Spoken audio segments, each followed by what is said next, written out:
Hello student, good morning. आपका स्वागत है हमारे YouTube channel Sharma study point में। और इस वीडियो में यहाँ पर बताएंगे आपके लिए क्लास 10th का यहाँ पर जो कि चैप्टर चल रहा है आपका क्लास 10th का यहाँ पर चैप्टर नंबर 4 चल रहा है। ठीक है, तो चैप्टर नंबर यहाँ पर जो 4 चल रहा है उसमें 4.1 एक्सरसाइज चल रही है। एक्सरसाइज 4.1 का पहला क्वेश्चन आपके लिए बता दिया गया था वीडियो में। तो यहाँ पर हम आपके लिए दूसरा प्रश्न बताएंगे, दूसरे के पार्ट है कुछ। ठीक है, तो दूसरे का पहला जो क्वेश्चन है, जो कि आपका पहला क्वेश्चन है, वो क्या है। देखिए क्वेश्चन कुछ इस प्रकार है। क्वेश्चन क्या है, ध्यान से देखेंगे। क्वेश्चन है ये है कि एक आयताकार पार्क है, ध्यान से सुनना, एक आयताकार पार्क है इस तरीके से, और उसमें बताया गया है कि जो इसकी लेंथ है यानी जो लंबाई है, इसकी आयताकार पार्क की जो लंबाई है वो विड्थ की क्या है, देखिए ध्यान से, विड्थ की दोगुनी, यानी हम लिख दे रहे हैं यहाँ पर ये लेंथ है, इसकी लंबाई ये विड्थ है।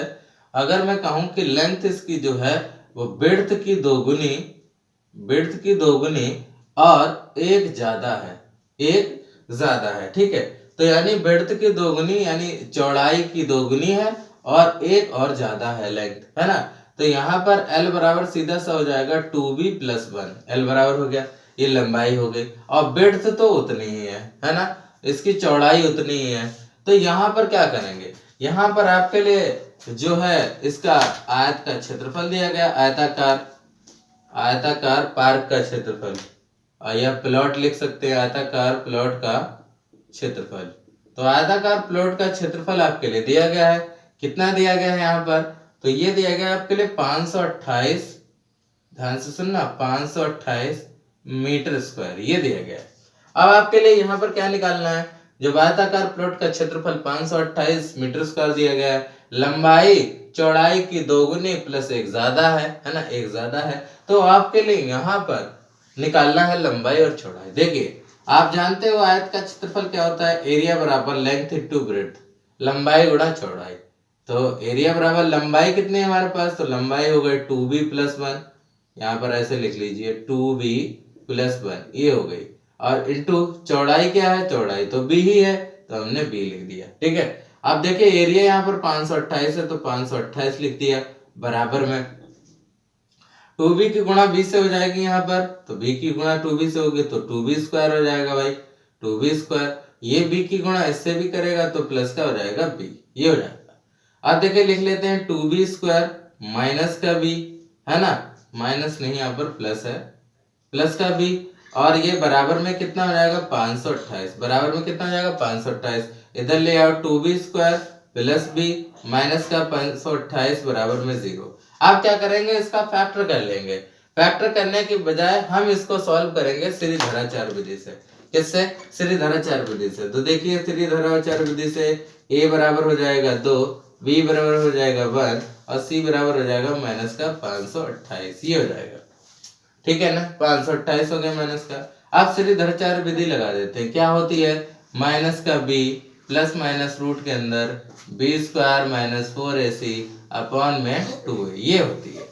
तो यहाँ पर हमने लगा दिया माइनस का b यानी माइनस का 1 हो गया, प्लस माइनस रूट के अंदर b² यानी 1 का स्क्वायर 1 माइनस 4 इंटू a का मान है 2 इंटू c का मान है माइनस का 528 और बटे में 2 इंटू a का मान है 2। ठीक है, तो यहाँ जाएगा माइनस का 1 प्लस माइनस रूट के अंदर 1 और माइनस की गुणा माइनस प्लस हो जाएगी, और यहाँ पर गुणा कर लेंगे, 4 दूनी 8 और 8 की गुणा 528 से, तो 8 की गुणा कर लेते हैं 528 से, 8 × 64 का 4, हासिल लगा 6, 8 दूनी 16 और 6 22 का 2 और हासिल लगा 2, 8 पंजे 40 और 2 42, यानी 42 24, तो 42 24 हो गया और बटे में 4 हो गया, -1 प्लस माइनस रूट के अंदर ये 42 25 हो जाएगा और बटे में 4। ठीक है, अब 42 25 का यहाँ पर वर्गमूल निकालना है। देखिए वर्गमूल निकालना है तो आप यहाँ पर निकाल सकते हैं, अन्यथा यहीं पर आप छोड़ सकते हैं। ठीक है, अगर 42 25 का चलो वर्गमूल निकालते हैं तो ऐसे निकालेंगे, देखिए ध्यान से,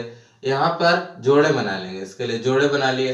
अब 42 का करना है आपके लिए, तो यहाँ पर 7 7 49 होता है, आपके लिए 6 से 6 बार में करना है, यानी 6 6 36 36 हो गया।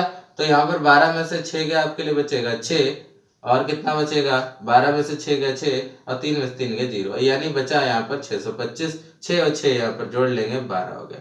अगला नंबर यहाँ पर 5 डाल के देख लो। 5 डाल के देखते हैं तो 5 25, पहले तो 6 डाला हमने, 5 25 का 5 हासिल लगा 2, और यहाँ पर 5 दूनी 10 और 2 12 का 2 हासिल लगा 1, 5 1 5 और 1 6 कट गया ये। ठीक है, तो इसका यहाँ पर आ गया 65। कितना आ गया बेटा, 65 इसका स्क्वायर रूट आ गया, यानी वर्गमूल इसका कितना आ गया, 65 आ गया।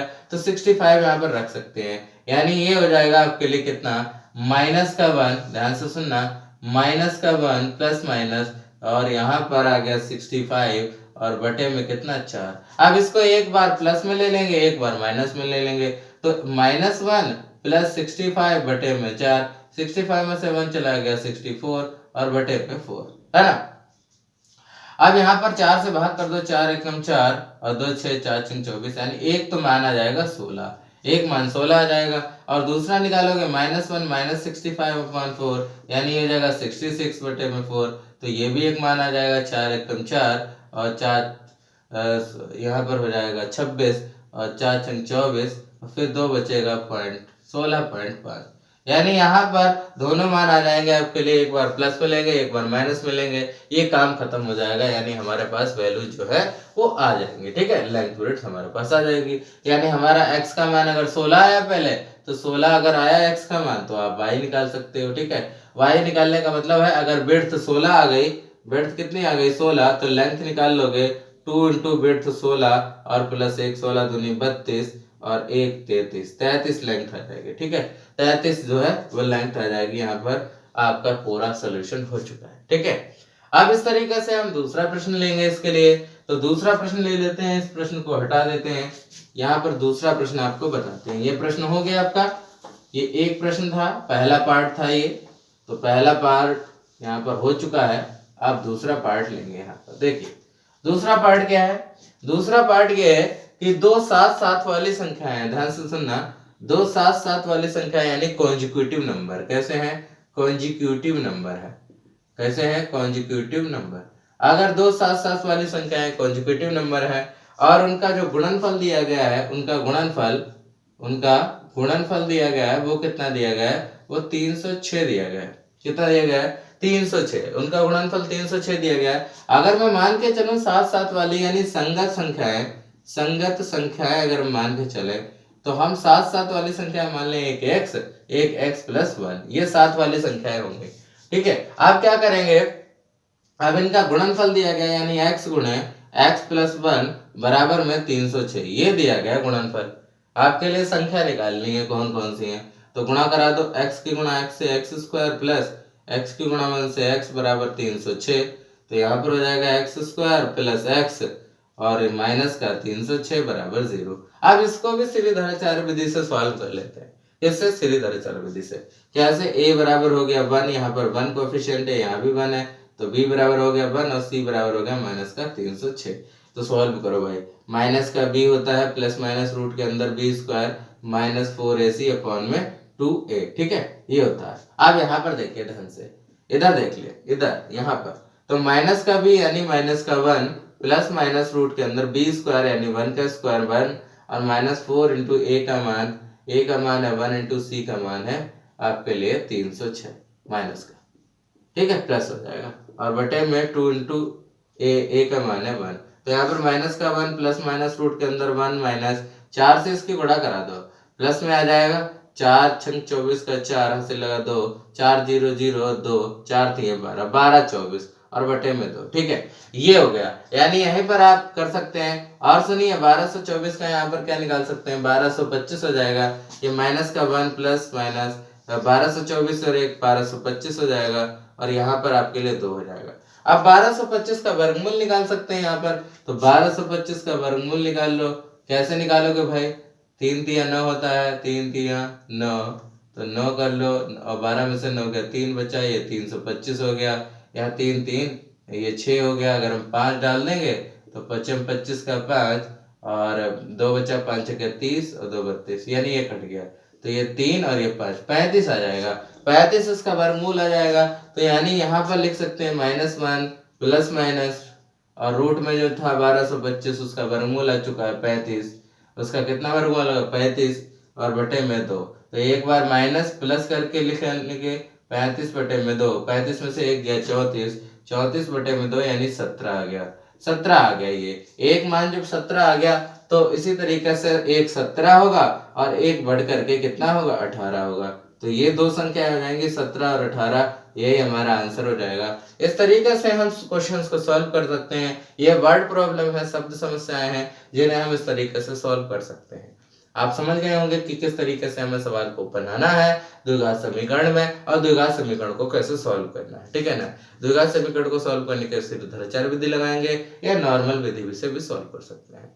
तो आई होप आप ये समझ गए होंगे। और चैनल पर नए हैं तो चैनल को सब्सक्राइब जरूर कर लें और बेल आइकन को प्रेस कर लें, जिससे हमारी वीडियो के नोटिफिकेशन आप तक पहुंचते रहे और आप ध्यान लेते हैं। Thank you for watching this video.